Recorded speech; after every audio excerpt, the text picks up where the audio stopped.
అన్న నమస్తేనే. నమస్తే తమ్ముడు. మనకి శ్రీశ్రీ కవితలు మంచిగా ఉంటాయట కదా, ఒకటి చెప్పరా అదే. చెప్తా తమ్ముడు, నీ అసొంటి నా అసొంటి యువత కోసం చెప్తా. కుదిరితే పరిగెత్తు, లేకపోతే నడు, అది చేత కాకపోతే పాకుతూ పో, అంతేకాని ఒకే చోట అలా ఉండిపోకు. ఉద్యోగం రాలేదనో, వ్యాపారం దెబ్బతిన్నదనో, స్నేహితుడు ఒకడు మోసం చేశాడనో, ప్రేమించిన అమ్మాయి వదిలి వెళ్ళిపోయిందనో అలా ఉండిపోతే ఎలా?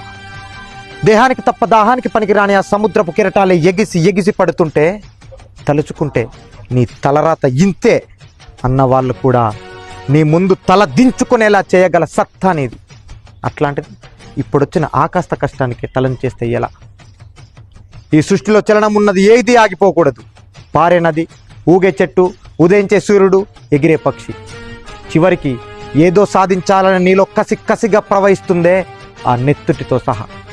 అందుకే లే, పడ్డ చోట నుండే పరుగు మొదలుపెట్టు. నిన్ను అలుముకున్న ఆ బానిస సంఖ్యలను తెంచేయి. నీ అద్దం నిన్ను ప్రశ్నించకముందే సమాధానం వెతుక్కో.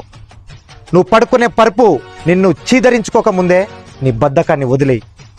నీ నీడ నేను వదలకముందే వెలుగులోకి రా. మళ్ళీ చెప్తున్నా విను, కన్నీరు కారిస్తే కాదు, చెమట చుక్క చిందిస్తేనే చరిత్ర రాయగలవని తెలుసుకో. చదివితే ఇది అక్షరాలు మాత్రమే, కానీ ఆచరిస్తే ఇవి అస్త్రాలు.